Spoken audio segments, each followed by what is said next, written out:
Saya tertarik dengan mengutip pembukaan Undang-Undang Dasar 45. Di situ ada kalimat yang sangat luar biasa bagus sebetulnya, mengandung makna yang sangat dalam. Dengan berkat rahmat Allah yang Maha Kuasa dan didorongkan dengan keinginan luhur. Nah, itu kalimatnya.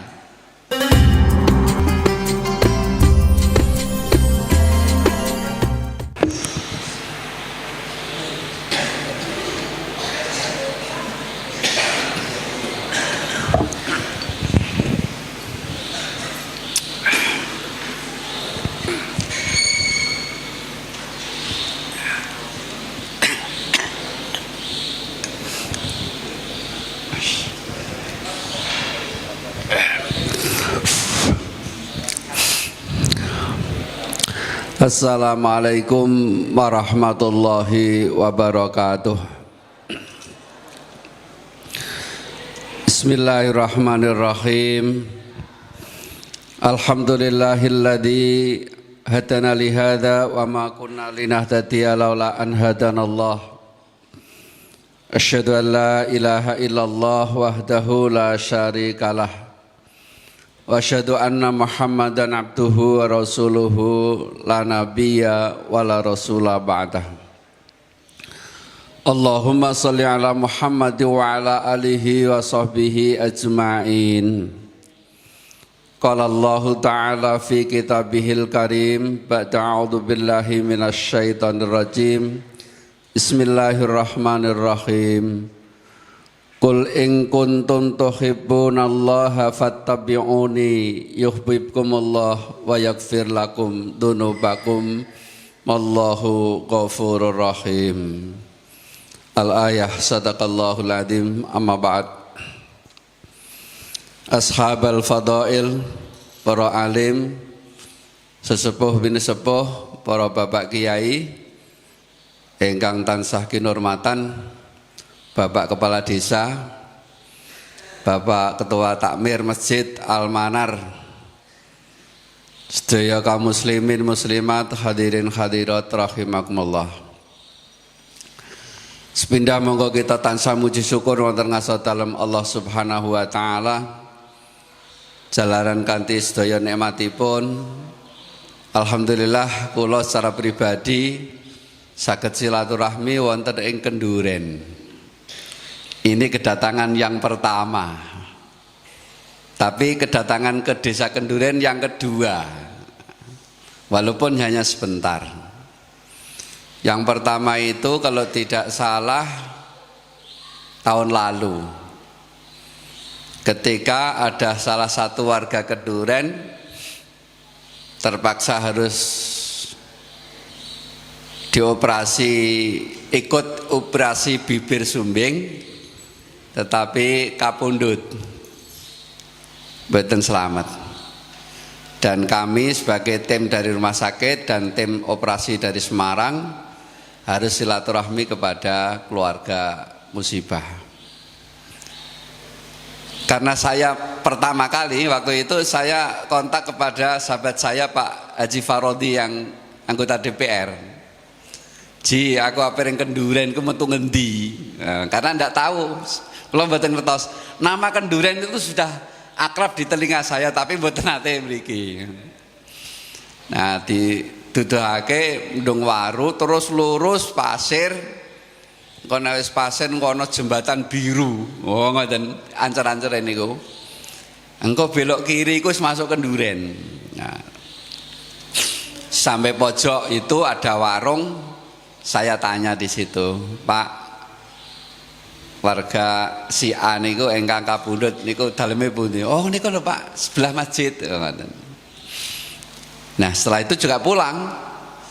Jadi mboten kenal, ketemu Masjid Al-Manar iku cedak karo masjid besar ya, sama-sama masjid besar.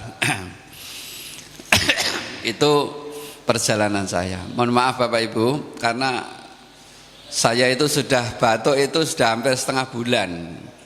Karena alergi ya, alergi. Sedikit sulit karena apa? obat itu harus menyesuaikan dengan kondisi jantung saya. Saya ini kan sudah jantungan, sudah pasang ring 5. Pamane sepeda motor tak banter repol ngoten niku nggih. Sehingga saya harus hati-hati, dan dokter yang merawat saya juga obatnya tidak sembarang obat yang boleh masuk. Karena saya harus minum obat selama hidup Pak. Pokoknya anggere jek urip bisa ngombe obat, wajib. Karena jantung itu. 2 tahun yang lalu saya operasi jantung di Semarang.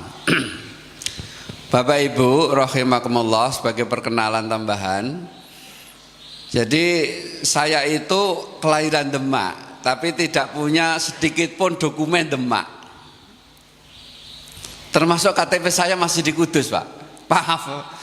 Nek keluarga saya suruh kembali ke Demak, tapi KTP saya sudah masih di Kudus.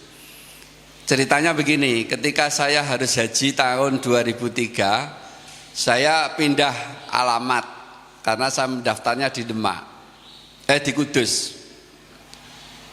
Kemudian setelah itu saya didaftarkan terus untuk menjadi pembimbing haji. Sehingga terus menerus saya itu menggunakan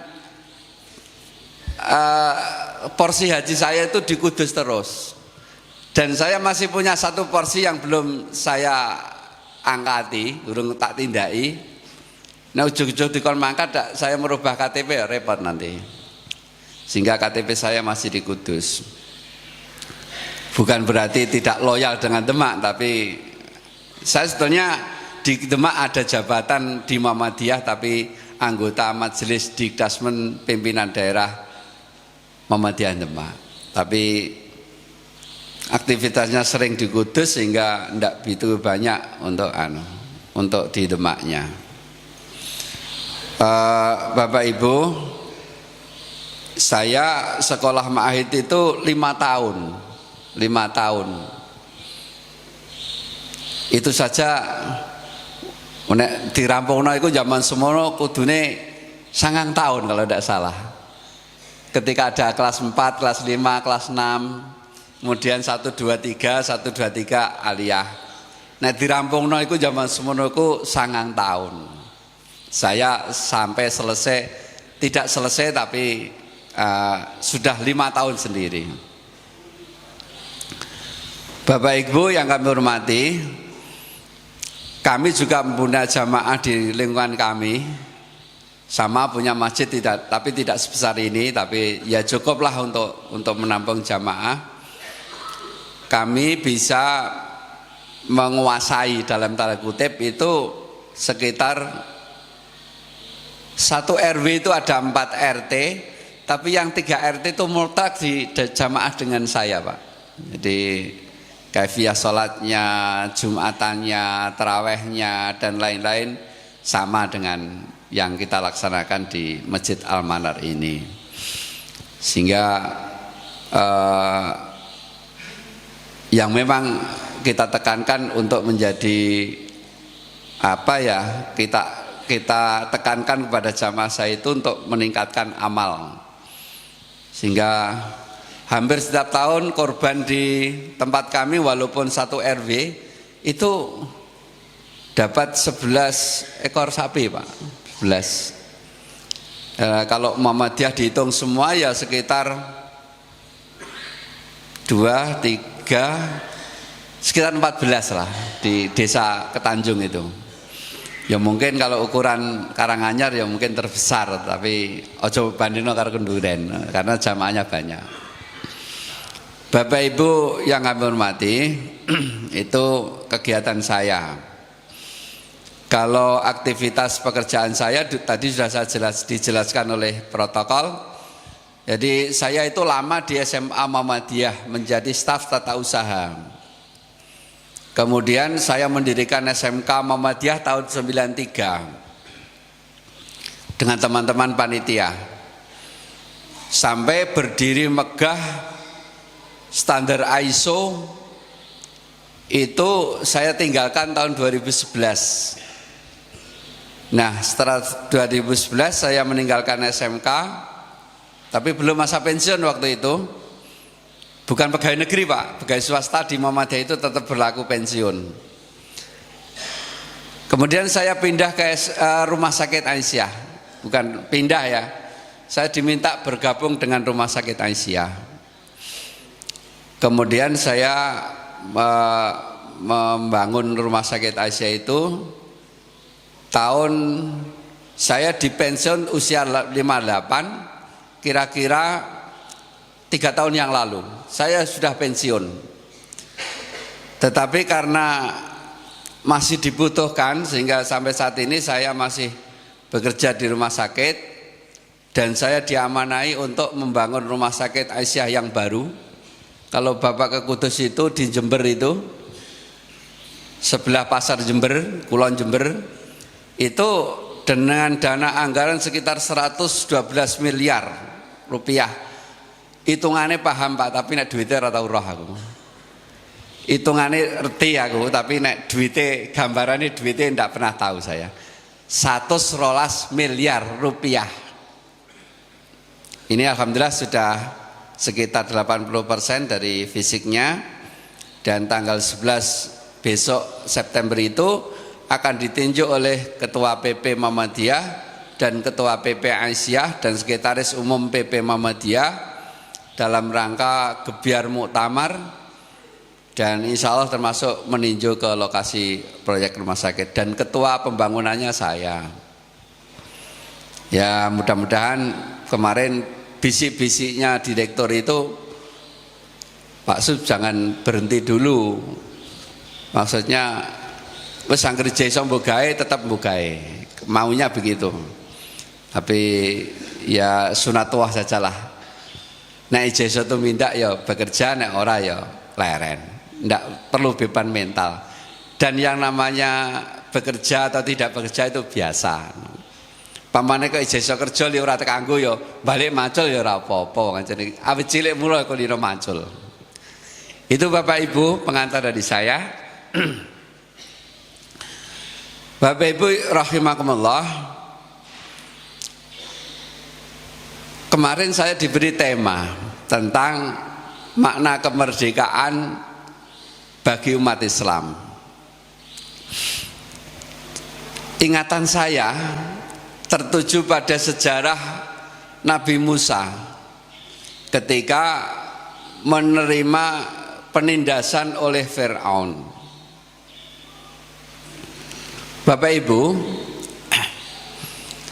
ketika Nabi Musa itu terbebas dari penindasan Fir'aun itu, menurut yang saya amati begini, sampai-sampai orang Yahudi saja memperingatinya dengan puasa yang terkenal dengan puasa Asyura.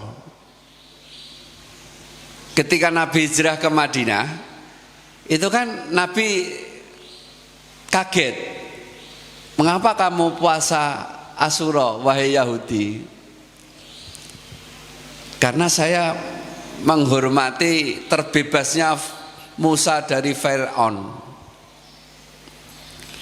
Kemudian kata Nabi, saya yang seharusnya lebih berhak menghormati terbebasnya penjajahan Fir'aun kepada Musa.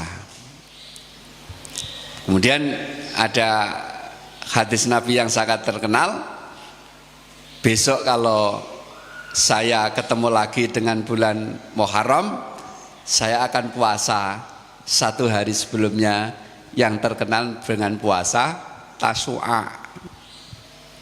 Hanya saja menurut banyak ulama itu belum pernah dilaksanakan, belum pernah terlaksana, sehingga orang-orang Muhammadiyah pun tertariknya hanya puasa 10 Asyura atau 10 Muharram. Itu. Padahal kalau seandainya puasa tanggal 9-nya pun itu kauliyah Nabi sama sunnah. Sunnah itu kan ada sunnah kauliyah dan sunnah fi'liyah. Itu. Hadirin rahimakumullah, berarti pertama kali Nabiullah Musa terbebas dari Fir'aun, penjajahan Fir'aun, itu memang termasuk merdeka dari penindasan Fir'aun. Kemudian Bagaimana dengan kita di umat Islam di Indonesia ini? Saya tertarik dengan mengutip pembukaan Undang-Undang Dasar 45. Di situ ada kalimat yang sangat luar biasa bagus sebetulnya, mengandung makna yang sangat dalam. Dengan berkat rahmat Allah yang Maha Kuasa dan didorongkan dengan keinginan luhur. Nah, itu kalimatnya. Jadi kemerdekaan Indonesia itu hakikatnya adalah berkat rahmat Allah yang Maha Kuasa. Kalimatnya Allah, bukan Tuhan yang Maha Esa, bukan. Kalimatnya langsung menyebut kalimat Allah. Yang kedua, kemerdekaan itu didorong oleh keinginan luhur yang sangat luar biasa oleh para pejuang. Dan rata-rata pejuang waktu itu adalah tokoh-tokoh ulama-ulama yang sangat terkenal. Pendahulu-pendahulu negara kita itu ulama-ulama yang sangat terkenal. Bagaimana perjuangan Kiai Jamal Dahlan, bagaimana perjuangan Kiai Haji Hasyim Asy'ari, bagaimana perjuangan yang sangat luar biasa yang orang sipil pertama dianugerahi sebutan militer itu panglima besar, itu cuma hanya pada Ustadz, kalau tidak salah Ustadz Sudirman, karena beliau adalah seorang guru di Muhammadiyah. Ini Bapak Ibu sekalian, sehingga karena keinginan yang sangat luhur itulah akhirnya terbebaslah. Jadi negara kita itu merdeka, bisa merdeka, bebas untuk beribadah, bebas untuk bekerja tanpa tekanan. Ini yang perlu kita garis bawahi. Kebebasan beragama, kebebasan beribadah, kebebasan berekspresi itu harus menjadi ciri orang-orang yang merdeka. Makanya jangan sampai nyuwun sewu, kalau di desa misalnya ya ibadah masih ada tekanan, misalnya ibadah masih ada intervensi, ibadah masih ada ini itu belum merdeka kita sebetulnya. Itu.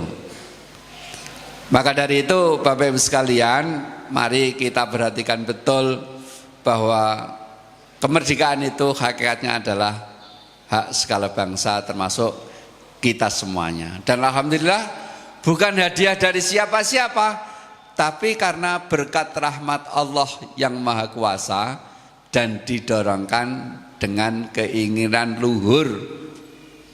Jadi keinginan luhur itu apa? Keinginan untuk senantiasa hidup merdeka, terbebas dari penjajahan masyarakat-masyarakat yang tidak suka terhadap kemerdekaan Indonesia. Ini sekilas saja. Bapak Ibu rahimakumullah, tadi dalam mukaddimah saya mengutip satu ayat di dalam surat Ali Imran 31. Saya ulangi lagi. A'udzu billahi minasyaitonir rajim. Bismillahirrahmanirrahim. Qul in kuntum tuhibbunallaha fattabi'uni yuhibbukumullah wa yaghfir lakum dzunubakum wallahu ghafurur rahim. Untuk bisa mewujudkan menjadi manusia yang merdeka, beribadah tanpa tekanan, maka kita sebagai warga besar Muhammadiyah itu biasanya mengambil surat ini. Katakanlah hai Muhammad kepada umatmu, kalau kamu mencintai Allah, fattabi'uni, maka ikutilah aku, kata Nabi. Ikutilah aku. Kemudian apa manfaatnya mengikuti Nabi? Yuhibbukumullah, kamu akan dicintai oleh Allah. Wa yaghfir lakum dzunubakum, dan pasti kamu akan diampuni dosa kamu sekalian, baik minta maupun tidak minta. Kalimatnya saya masih teringat penafsiran Pak Kiai Haji Jamuri ketika ngulang itu, njaluk utawa ora njaluk tetep di ngapura angger anut Nabi. Oh ngono kok. Itu yuhibbukumullah wa yaghfir lakum dzunubakum. Nah, ini penting. Makanya Bapak Ibu, saya mengamati komunitas masyarakat Islam yang tergabung dalam komunitas organisasi Muhammadiyah di mana-mana saya amati, terutama di Kudus yang saya banyak tahu. Ora ketang wong 5 omah 10 omah itu berusaha nggawe musola, nggawe masjid. Karena apa? Kepengin mewujudkan ibadahnya sesuai dengan apa yang digariskan oleh Nabi. Hanya itu sebetulnya. Orang kok kepengin wah pamane kok masjid desa semono gedene li wong 10 omah nggawe Muhammadiyah kira-kira ndak iso madani. Ora iso, ora bakal iso. Tapi kepengin menyendiri, kepengin mengaktualisasikan ibadahnya cara Nabi, fattabi'uni tadi. Itu Bapak Ibu. Maka dari itu Bapak Ibu sekalian, Al-Quran sudah menegaskan wa jannatin arduhas samawati wal ardu uiddat lil muttaqin. Swarga iku ambane padha karo ambane langit karo bumi, dicawesake wong sing muttaqin.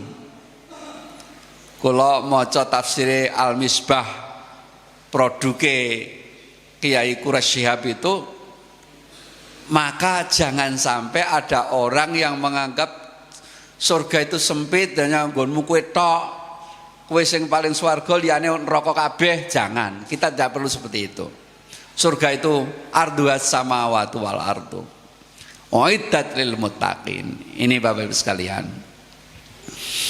Maka di mana-mana komunitas Muhammadiyah, di mana-mana kecil tetap ada, yaitu tadi hanya ingin mengaktualisasikan keyakinannya, beribadah tanpa tekanan, beribadah tanpa intervensi, beribadah tanpa dicela oleh kelompok yang tidak sesuai dengan pahamnya dengan orang lain. Itu. Nah, manfaatnya apa Bapak Ibu? Saya ulangi lagi, manfaatnya adalah yuhibbukumullah. Kita akan dicintai oleh Allah. Dunia karo akhirat itu tidak ada kenikmatan yang sangat tinggi kecuali kalau kita sudah dicintai oleh Allah. Yang mencintai adalah yang maha pengasih, yang maha penyayang, maha memberi rezeki dan sebagainya. Itu. Dan kita harus percaya bahwa Allah mutlak kecintaannya kepada manusia yang mencintainya. Itu. Ada kisah zaman Nabi Musa yang menarik perhatian saya Bapak Ibu.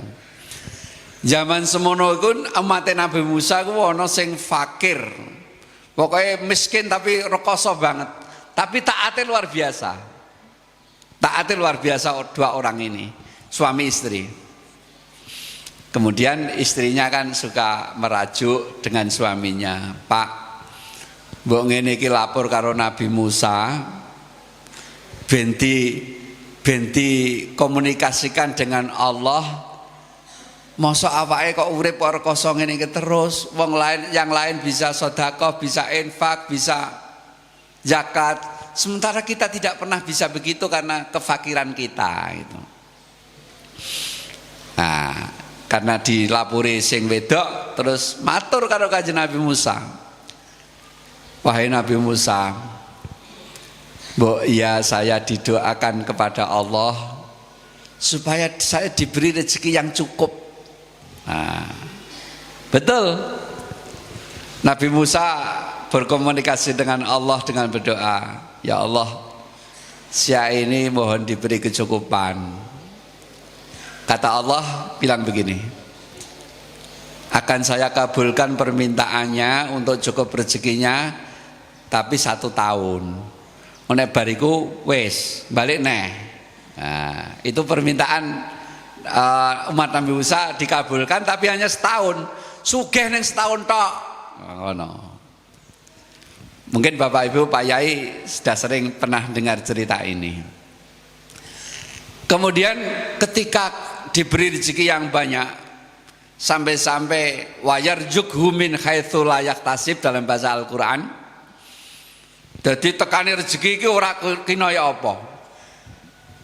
Nek cara wong Jawa arek ewelnya bugae ora spiro tapi iso tuku kebu. Kebanggaan orang kuno dulu kan begitu. Kebanggaan orang dulu adalah Rajakaya. Nah gitu. Rajakaya itu digambarake kebu, sapi turute. Mulane ana istilah ewel-ewel untuk gudel. Nah. Bapak Ibu, betul. Kemudian 2 orang ini karena orang yang taat beribadah, dia mengaktualisasikan kenikmatannya itu dengan banyak menafkahkan rezekinya di jalan Allah. Menjadi dermawan, ana subuh berjamaah dibiayani. Wong pira sing teko 1000, iya aku sing nanggung. Ngono upamane. Itu. Bangun masjid, bangun panti asuhan, bangun madrasah, bangun jalan. Duitnya pokoknya entek. Karena dia kaya dalam 1 tahun. Dan dia sadar, bapaknya itu bilang begini, Bu, wong awake dhewe iki sugih iki setahun tok, bakal balik ra duwe neh. Ayo dimanfaatno. Rezekimu iku kanggo berjuang ring agamane Gusti Allah. Koron itu dulu kan sudah pernah diingatkan oleh Allah. La tafrah innallaha la yuhibbul farihin, begitu Pak ya. Aja berlebihan lemu bunga. Sak temene Gusti Allah iku ora seneng maring wong sing berlebihan bunga. Kesenengan ndak perlu. Bunga ning kebungan biasa-biasa sajalah. Itu. Maka ada ayat lain berikutnya itu wabtaghi fima ataqallahu darul akhirah wala tansa nasibaka minad dunya wa ahsin kama ahsanallahu ilaika wala tabghil fasada fil ardi innallaha la yuhibbul mufsidin. Gunakan apapun yang telah diberikan oleh Allah itu untuk mencari kehidupan akhirat. Itu. Mencari kehidupan akhirat. Bapak Ibu, apa yang dibisikkan oleh Allah? Bismillahirrahmanirrahim. Maaf.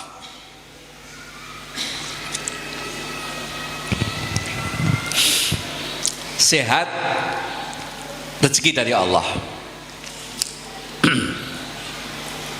Kelonggaran rezeki dari Allah. Jabatan dari Allah. Titipan dari Allah. Nah gitu. Kesempatan berbuat baik dari Allah. Ketika saya menderita jantung Bapak Ibu, hati saya terbuka lebar. Sampai-sampai dalam hati saya sampai begini. Wong wis jantungan kok dadak leren lapo. Sewaktu-waktu bisa meninggal dunia. Wancen kabeh, tidak hanya yang jantungan tok lho Pak ya. Syaratnya mati ku ora kudu tuwa, syaratnya mati ya ora kudu lara. Gini mboten?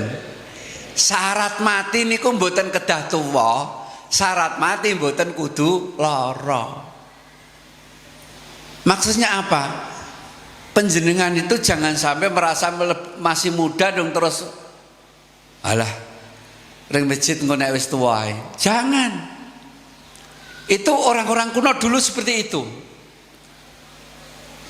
Lu kaji guru untuk panggilan. Nah gitu. Guru untuk panggilan. Akhirnya sadar atine wis tuwa. Mulane haji Indonesia itu rata-rata orang tua-tua. Berbeda dengan orang Malaysia. Orang Malaysia itu fresh Pak, sehat-sehat. Berbeda dengan Malaysia. Itu karena apa? Pikirane wong Jawa iku ngene. Engko nek anake wis mentas. Anake wis mentas ijeh mikir putune. Putune iku nek dirumati mbae ora marem. Putune yo sing mikir ya ijeh wong tuane iku mau. Maka akhirnya sadare elinge lunga haji nek wis tuwa. Padahal nyuwun sewu, saya pernah membawa jamaah haji dari Kudus, orang sepuh, awake gwedi, wedok, sing lanang dah oleh mangkat karena sudah pikun, sing wedok tetap berangkat. Nyuwun sewu, itu menyiksa saya Pak. Saya sebagai pembimbing menyiksa saya betul. Awis piye nyulung kursi roda kok awet ngomah nganti mulai ngomah neh. Ya Allah ya Rabbi. Saya sampai JHK itu nangis Pak. Nangis betul. Ketika sudah kembali pasrah anak-anak itu nangis. Saya masih terharu betul. Karena apa? Saya bisa menuntun orang ini haji selesai sampai nangis saya. Ya Allah, ya. Ojo nganti ngono iku. Maka orientasi hidup wabtaghi fi ma ataqallah itu tolong dirubah Bapak Ibu sekalian, dirubah. Nek anjene kowe duwe duit, silahkan daftar haji masih muda. Mengapa? Saiki ku haji itu tunggunya berapa? Minimal 30 tahun. Bapak Ibu, 30 tahun. Kemudian selama masa tunggu 30 tahun itu panjenengan oleh tuku mobil bolak-balik ya oleh.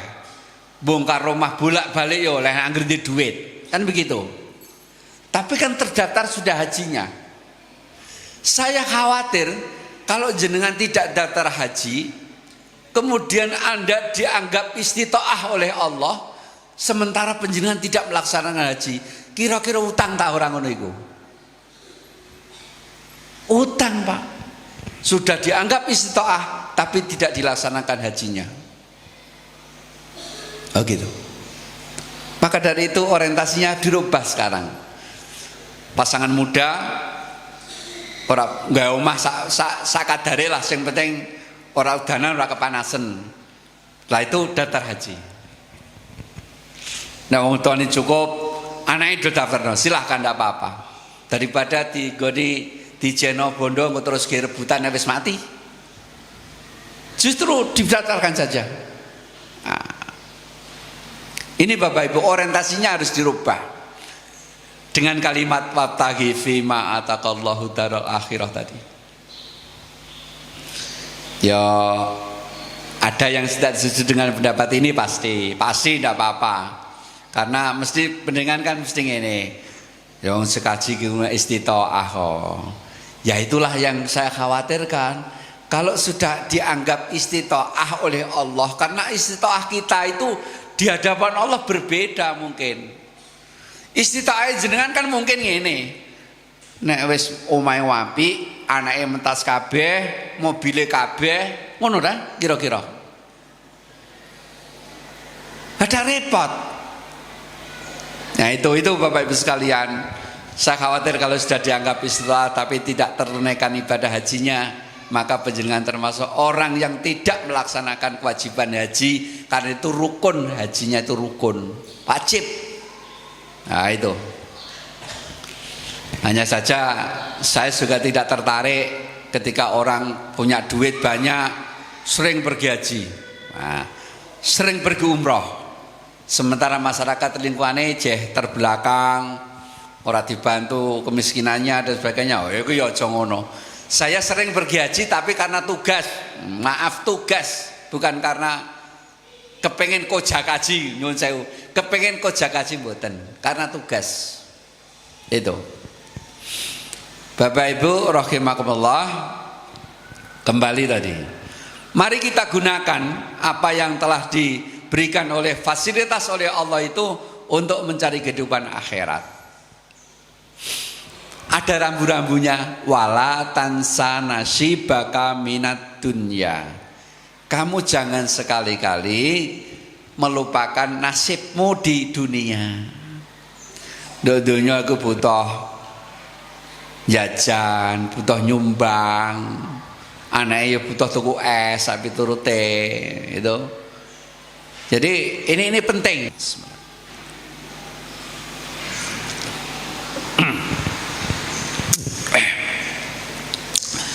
Jadi beberapa kelompok. Nah, yuhibbukumullah, dan yang kedua manfaatnya adalah wa yaghfir lakum dunubakum. Di ngapura dosamu senajan njaluk ngapura utawa ora njaluk ngapura. Wallahu ghafurur rahim. Gusti Allah iku ndat sing maha paring pangapura manung ndatkan welas asih maring kawulane. Bapak Ibu, bagaimana mewujudkan ini? Masih sedikit ya, masih sedikit. Mewujudkan ini yang utama adalah salimul akidah. Mewujudkan kecintaan kepada Allah, dan kita dicintai oleh Allah kalau kita itu menjadikan akidah kita adalah akidah yang baik dan benar.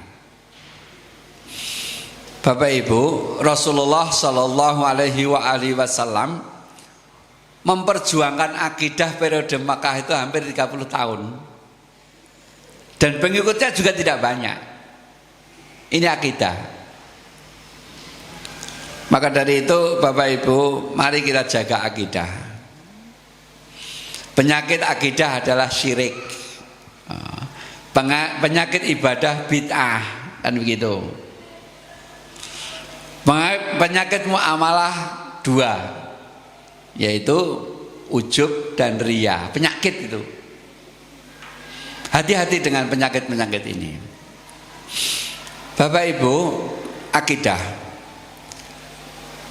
Saya tidak pernah menjumpai, dan bahkan jarang sekali itu menjumpai, muga-muga ya wong Kenduren orang ngono sing tak gambarno iki. Sura iku melu-melu udah wani mantu. Nggih, Pak. Yai. Ana wong Kenduren mantu sasi sura. Wonten, Bu? Wonten ya? Alhamdulillah. Padahal tadi ceritanya Nabi Musa itu kan bebas dari penjajahan Fir'aun kan di bulan Sura, bulan Muharram. Mengapa kita menganggap bahwa bulan Sura itu ora oleh nggih mantu, ora oleh gawe omah, sak piturute lapo melu-melu. Justru pada saat jenengan Dzulhijjah iku ramene wong mantu, aja mantu. Engko Sura wae ora ana mantu, jenengan tok sing mantu dayoe akeh. Insyaallah, Bu. Anut resep kula mawon, mboten napa-napa. Saya pernah diuji tentang ini, Pak. Oleh Allah saya pernah diuji berat sekali. Saya punya anak ketiga itu perempuan. Saya anaknya 4. Laki-laki semua, yang 3 itu, yang 1 di nomor 3 itu perempuan. Saking senengnya aku di anak wedok, karena pertama kedua itu laki-laki. Ape tak gawe upacara puputan, dalam arti akikah itu, akikatul walad itu bareng sunate anakku lanang, kan ngono. Nah, delalah pikiran saya, nek Kudus iku kan pasarane kewan iku Minggu Kliwon.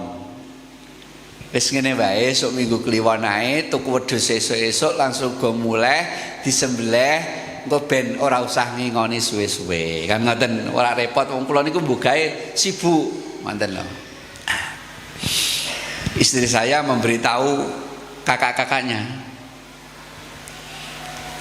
Sesuk direwangi puputan sampai nyunat pamir sisan ngono. Komentare kakak saya apa? Loh, Nduk, iku kuwi tinggale mboke kok ngono. Tinggale mboke. Dadi mantune iku dak reti tinggale mertuane. Saya itu mantune mertua saya yang meninggal itu, tapi ndak tahu harinya. Anjene potongannya ora tahu memperingati holnya ya, potongannya. Nah, tapi ora tak ulang, Pak. Temenan mboten ulang. Wis kethokan kuku wani, ora tak ulang bojoku. Bojoku ku delalah muni ngene, ya hidup-hidup nyelameti mboke, ngono. Hidup-hidup nyelameti mboke. Tapi sempat was-was saya, Pak. Ini akidah masalahnya. Ya wis, bismillah. Iki ujian kanggone aku. Nek tak batalno berarti saya akan mengikuti arus banyak orang. Tapi nek tak terusno risiko. Nek ujug-ujug anakku li sunat li terus nyuwun sewu. Dhuwure mati, nyuwun sewu ya. Mesti diompang nganggur wong. Ha iya. Wong geblake wong tua mbok nyunatno anak kok. Ndak ngono lah. Nggih mboten kira-kira. Ini Bapak Ibu, maka wis bismillah. Wis saya terus aku ngono. Alhamdulillah ya selamat, anakku ya anake akeh ku kono. Sami mawon. Ini Bapak Ibu sekalian, terus terang pernah diuji betul tentang akidah ini. Maka salimul akidah Bapak Ibu penting sekali. Jangan sampai kita itu menjadi orang yang akidahnya tidak baik dan tidak selamat. Ya. Karena bagaimanapun nanti di hadapan Allah ya nek cara wong umume ya. Besok kowe nek wis mati kan Pak Mudin itu biasanya bocorno soal Gusti Allah. Sapa pangeranmu kan ngono. Kon jawab Allah, akidah. Mulane ini penting Bapak Ibu. Hanya saja orang Jawa itu kadang-kadang melihat hal-hal yang orang kuno bilang itu pikirannya ini wis ngeres. Contohnya ono istilah merah delima. Ketika saya menyebutkan merah delima, pikirannya jenengan apa Pak? Akik mesti. Gini betul, akik. Oh, ngaten. Ketika saya pelajari orang-orang kuno dulu memang dia mengatakan merah delima, tapi bahasane niku meraih dalimo. Dalimo niku tauhid kul huwallahu ahad, Allahus samad, lam yalid wa lam yulad wa lam yakul lahu kufuwan ahad.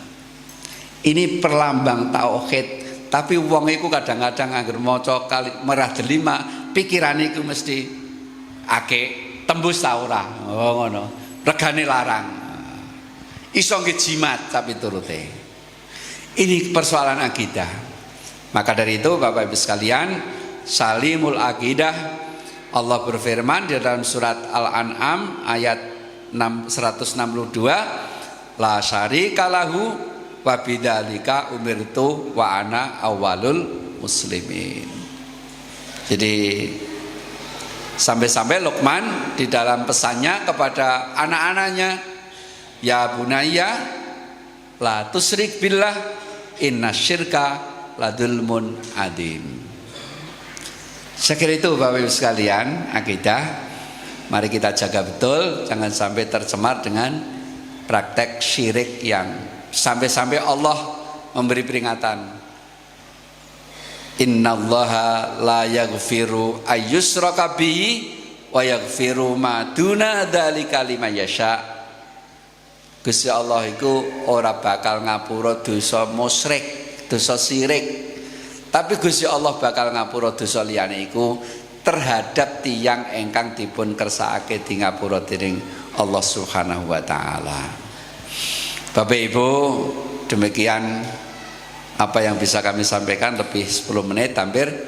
Mudah-mudahan apa yang saya sampaikan bermanfaat bagi saya sendiri pada khususnya dan para Bapak Ibu yang hadir di majelis yang sangat mubarak ini. Amin Allahumma amin.